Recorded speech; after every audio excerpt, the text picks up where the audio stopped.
Hello बच्चों, आज हम डिस्कस करेंगे क्लास 10th बोर्ड्स में मैथ्स के लिए आपकी क्या स्ट्रेटजी होनी चाहिए। क्लास 9th में ज़्यादातर बच्चों के मार्क्स कम आए होते हैं, जिसकी वजह से बच्चों में एक सेल्फ डाउट होता है कि क्या वो क्लास 10th में एक अच्छा या डिसेंट स्कोर अचीव कर सकते हैं। देखिए, मैथ्स के लिए आप सब में ज़्यादातर बच्चों में एक डर होता है मैथ्स के लिए।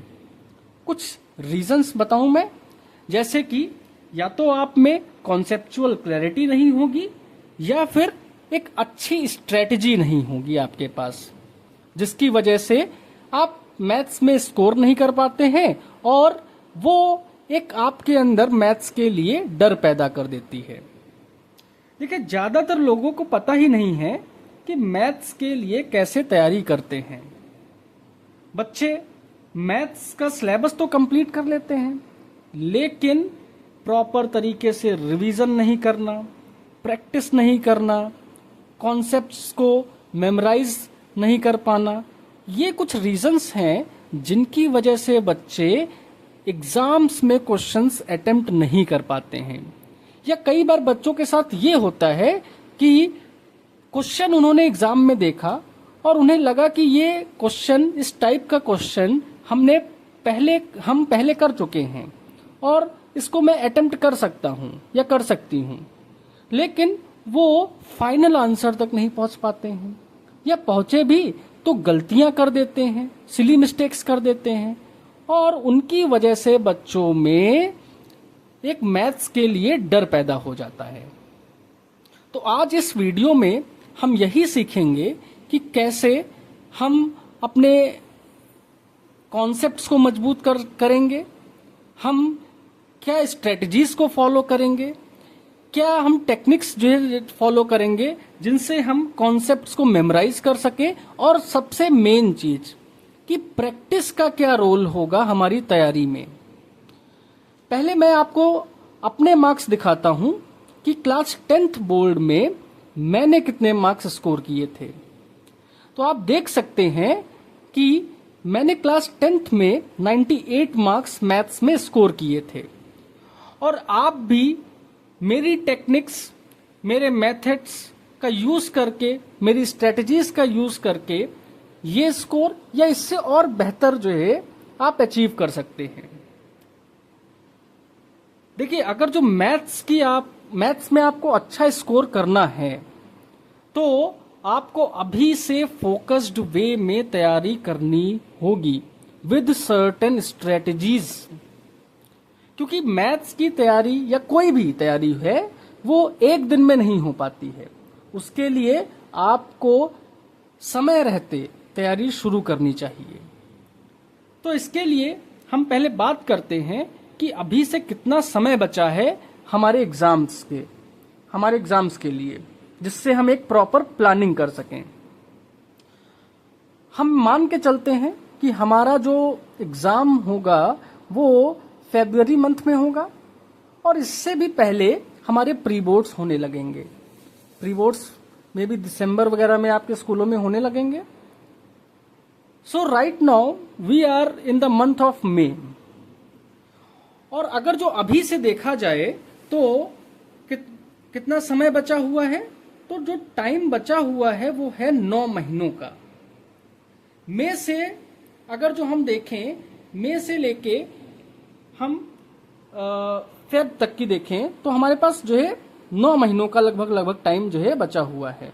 फेब को हम इंक्लूड नहीं कर रहे हैं, उससे पहले हम जनवरी तक की इसको हम जो है कंसिडर करते हैं, है ना, क्योंकि फरवरी में तो हमारे एग्जाम्स ही चालू हो जाएंगे। तो जनवरी तक हम देखें तो लगभग हमारे पास 9 मंथ्स का जो है समय है अभी। तो इस 9 मंथ्स के समय को हम 2 स्लॉट में डिवाइड करेंगे।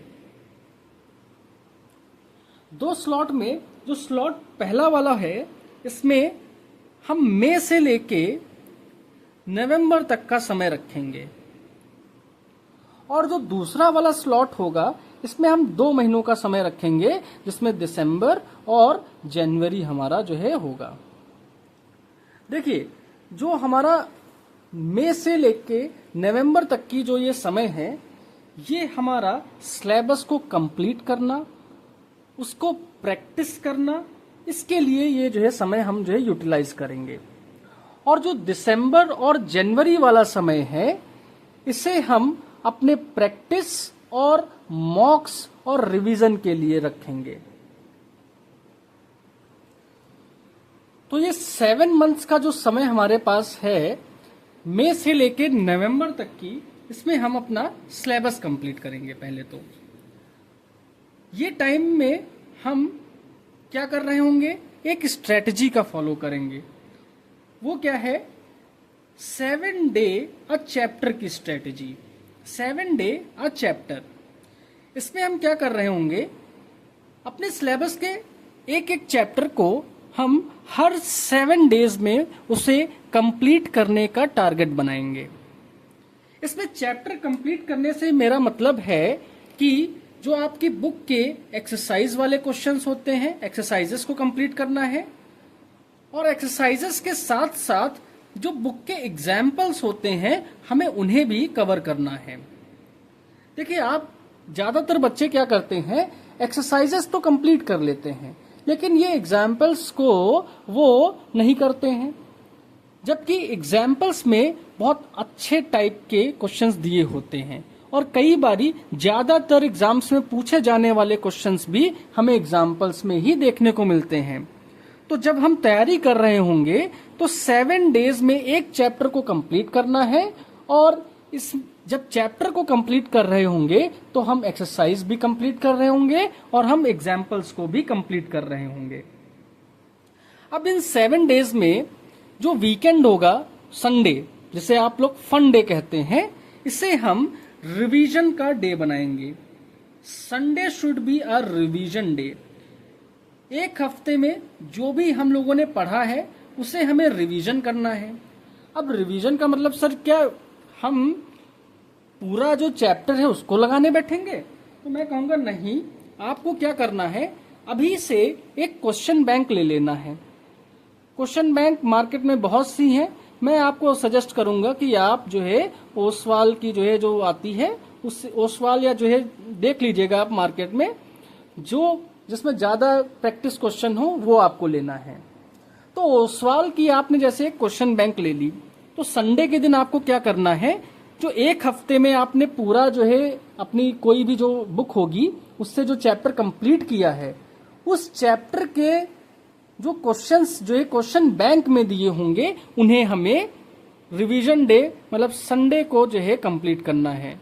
देखिए, क्वेश्चन बैंक में सारे क्वेश्चंस नहीं दिए होते हैं, उसमें क्या होता है, जो एग्जाम रेलिवेंट क्वेश्चन होते हैं, जो पूछे जाते हैं, ज्यादातर पूछने के उनके चांसेस होते हैं, उन्हें ही सिर्फ क्वेश्चन बैंक में रखा जाता है। तो संडे को आपको क्या करना है, जो पीछे चैप्टर आपने पढ़ा है उसे रिवाइज करना है with the help of question bank.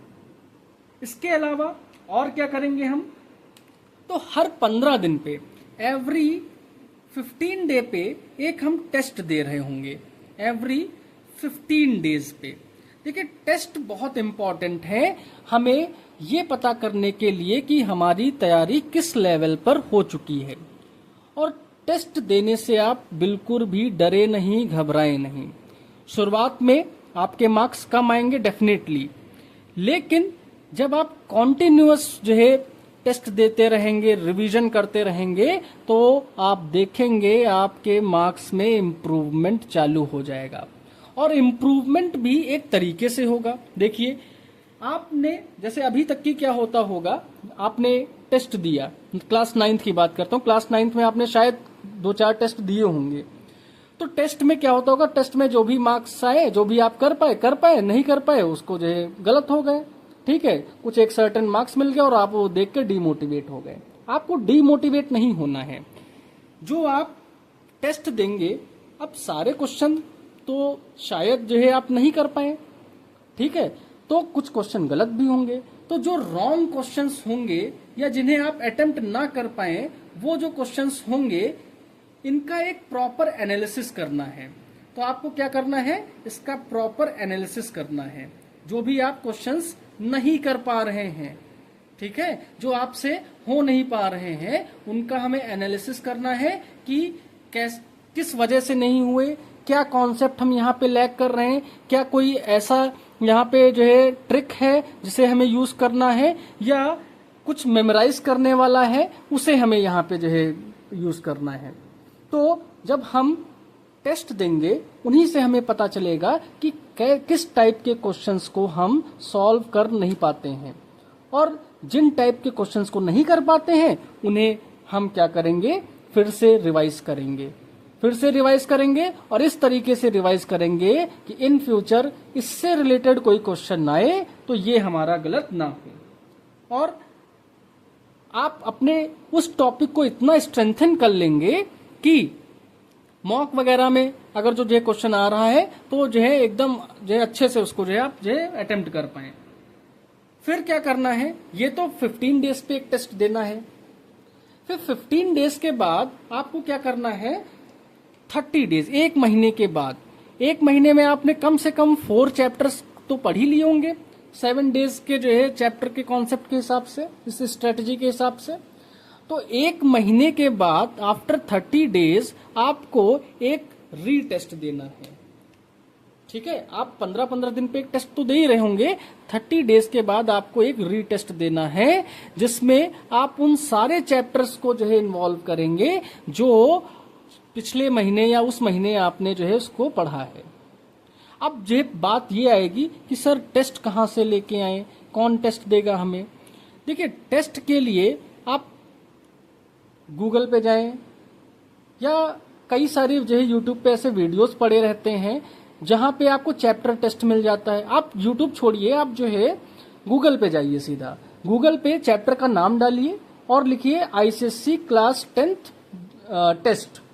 आपको उस चैप्टर से रिलेटेड एक टेस्ट मिल जाएगा और आपके क्वेश्चन बैंक में और जो है आपके जो है जो चैप्टर होता है, कोई भी जो है बुक होती है उसमें जो चैप्टर होता है उसके एंड में भी एक चैप्टर टेस्ट दिया होता है, तो आप उसको सॉल्व कर सकते हैं। या फिर जो मैंने बताया, एक गूगल पे जो है जाके आप उस चैप्टर का नाम डालिए, ICSC class 10th boards test डाल दीजिए, एक आपको जो टेस्ट खुल के मिल जाएगा, उसे आप सॉल्व कर लीजिए। या फिर क्वेश्चन बैंक के क्वेश्चंस जो है उसमें भी दिए रहते हैं टेस्ट वाले, मॉक वाले, उनको कर सकते हैं। तो ये कुछ तरीके हैं। टेस्ट आपको बहुत जो है मिलेंगे, ये आपको जो है गूगल पे जो है भर भर के यहाँ पे जो है अवेलेबल हैं, तो आप वहां से इसको जो है एक्सेस कर सकते हैं। तो ये तो तरीका रहा कि कैसे हमें पहले अपने जो है सिलेबस को कंप्लीट करना है। सिलेबस हर जो है 7 डेज में एक चैप्टर को जो है कंप्लीट करने का टारगेट बनाना है। उसमें हम एक्सरसाइज कंप्लीट कर रहे होंगे, एग्जाम्पल्स को कंप्लीट कर रहे होंगे। संडे को जो चैप्टर पढ़ा है उसे हमें जो है क्वेश्चन बैंक की हेल्प से पूरी तरीके से रिवाइज करना है। हर 15 दिन पे हमें एक जो है पेपर देना है। पेपर में जो क्वेश्चंस नहीं कर पा रहे हैं उन्हें, उनके कॉन्सेप्ट हमें जो है क्लियर करने हैं, उन टॉपिक्स को हमें स्ट्रेंथन करना है। और 30 डेज के बाद एक फिर से रीटेस्ट देना है कि पीछे जो चैप्टर्स हम पढ़ते आ रहे हैं वो उन्हें हम याद रख सकें। देखिए, टेस्ट में क्या होता है, आप टेस्ट ऐसे नहीं देने जो है चले जाते हैं, आप उसके लिए थोड़ा जो है पढ़ते हैं, उसके लिए जो है रिवाइज करते हैं। और मल्टीपल टाइम्स पढ़ना, रिवीजन करना ही यही मैथ्स के डर को रिमूव करने का एक तरीका है, यही आपके मैथ्स में मार्क्स को इम्प्रूव करने का एक तरीका है। तो इस तरीके से जब आप चलेंगे तो आप विदिन 7 मंथ्स एक सिलेबस को आप स्ट्रेटेजिक वे से कंप्लीट कर चुके होंगे। आप उस सिलेबस के बारे में अच्छी जानकारी रख रहे होंगे, किस टाइप के क्वेश्चंस पूछे जा रहे हैं इसका भी आपको कुछ ना कुछ थोड़ा बहुत नॉलेज हो चुका होगा। और रेस्ट ऑफ द नॉलेज जो आपको जो है गेन करना है, जो आपको जो है बची खुची कमी है, उसे इन 2 महीनों में कंप्लीट करना होगा। अब हम बात करते हैं इन 2 महीनों की हमारी क्या स्ट्रेटजी होगी। तो ये 2 महीने जो हमारे पास बचेंगे दिसंबर से लेके जनवरी तक की, ये हमारे जो मंथ हैं, ये मंथ होंगे जिस टाइम आपके जो है प्री बोर्ड्स चालू हो गए होंगे और आपके बोर्ड्स के एग्जाम्स जो है बिल्कुल जो है सर पे होंगे। तो इस टाइम हमें क्या करना है, इस टाइम हमें जो टॉपिक्स सही तरीके से नहीं आ रहे हैं, जो चैप्टर्स नहीं आ रहे हैं, उनका फिर से एक बारी रिवीजन करना है 15 से 20 दिन में। जब वो रिवाइज हो जाए, और इसके साथ ही साथ हमें एक चीज और करते रहना है, हमें मॉक्स लगाते रहना है। मॉक्स का मतलब हमें प्रीवियस ईयर जो क्वेश्चंस जो है, प्रीवियस ईयर जो पेपर हैं उनको सॉल्व करना है, प्रीवियस ईयर पेपर्स को सॉल्व करना है, और साथ ही साथ जो आप एक सैंपल बुक जो है, सैंपल क्वेश्चन पेपर वाली बुक लेंगे, उसमें आपको सैंपल पेपर्स को भी सॉल्व करना है। ठीक है, सैंपल पेपर्स को सॉल्व करना है। तो ये 2 महीनों में हमें रिवीजन और मॉक्स पर ज्यादा जो है फोकस करना है। जितना ही ज्यादा रिवीजन इस टाइम करेंगे, जितने ही ज्यादा पेपर्स लगाएंगे, उतना ही हमारा स्कोर बढ़ता जाएगा। अब इन पेपर्स का भी सिर्फ पेपर जो है लगाना नहीं है, उसको प्रॉपर तरीके से एनालाइज करना है। एनालाइज करना है कि कौन से टॉपिक्स, फिर से वही टेस्ट वाला, कि कौन से टॉपिक्स हम यहाँ पे भूल रहे हैं, किन टाइप के क्वेश्चंस को नहीं कर पा रहे हैं। और यहाँ पर एक चीज और ऑब्जर्व करनी है कि किस टाइप के क्वेश्चंस ज्यादा पूछे जा रहे हैं, उस टाइप के क्वेश्चंस आपको मेमोराइज करने हैं। ठीक है, उनको जो है, उनकी जो सॉल्व करने की टेक्निक क्या होती है वो मेमोराइज करना है। देखिए सारी चीजें जो है आप मैथ्स में क्या है, रट तो सकते नहीं, मैथ्स रटने वाला सब्जेक्ट ही नहीं है, लेकिन कुछ चीजें ऐसी होती हैं मैथ्स में जिन्हें जो है आपको मेमोराइज करना होता है, और उन्हीं जो है चीजों का यूज करके हम अपना जो है जो स्कोर है, जो हमारा जो है पेपर का अटेम्प्ट करने का तरीका है, वो हम इम्प्रूव कर सकते हैं। ठीक है, तो मेन जो है फोकस हमें कहाँ रखना है, मेन फोकस हमें रिविजन्स पे रखना है। फिर मॉक्स दे रहे होंगे, मॉक्स देने के टाइम जो भी क्वेश्चंस नहीं हो पा रहे हैं उनको एनालाइज करना है। एनालाइज करने के बाद उसका फिर से री रिविजन करना है, और री रिविजन के बाद जो टॉपिक, जो क्वेश्चंस थोड़ा अलग डिफरेंट टाइप के लग रहे हैं, उनको हमें वहां पे मेमोराइज, उनके कॉन्सेप्ट्स को मेमोराइज करते हुए चलना है। कॉन्सेप्ट्स को मेमोराइज कर लेंगे हम लोग। ठीक है, तो एक आइडियली आपको कितने पेपर एग्जाम से पहले लगा के जाना चाहिए? तो मैं कहूंगा कि इन ऑल टोटल आपको कम से कम 20 पेपर्स जो है एग्जाम से पहले लगा के जाना चाहिए, जिससे कि आपको टाइम मैनेजमेंट समझ में आएगा कि टाइम को कैसे जो है हमें पूरा जो है मैनेज करना है, किस क्वेश्चंस को कितना समय लगाना है, किस क्वेश्चंस पे कितना समय नहीं देना है, इस टाइप का आपको ये समझ में आएगा। आपको पेपर को अटेम्प्ट करने की स्ट्रेटजी समझ में आएगी कि जो है हमें लॉन्ग क्वेश्चन से चालू करना है कि जो है एमसीक्यू वाले क्वेश्चन से चालू करना है। समझ रहे हैं? तो कम से कम 20 पेपर्स जब आप लगाएंगे तो आपके अंदर से मैथ्स का जो डर है वो बिल्कुल ही गायब हो जाएगा। और जब आप रियल एग्जाम बोर्ड्स का दे रहे होंगे तो आपको लगेगा कि मैं तो एक मॉक दे रहा हूं, मैं तो एक जो सिंपल जो सैंपल पेपर लगा रहा हूं, है ना। तो इतनी आपको तैयारी कर लेनी है कि जब आप रियल एग्जाम में बैठें तो वो आपको एग्जाम ना लगे, जबकि उसकी जगह पर आपको लगे कि सिंपल मैं घर पे बैठ के जो है एग्जाम दे रहा हूं। अगर जो आपने एग्जामोफोबिया जो है नहीं डेवलप किया तो मैथ्स आपके लिए बहुत इजी है। अगर जो उसका जो प्रेशर बिल्डअप हो गया मैथ्स का, या जो एग्जाम का प्रेशर बिल्डअप हो गया, तो आती हुई चीजें आप अटेम्प्ट नहीं कर पाएंगे।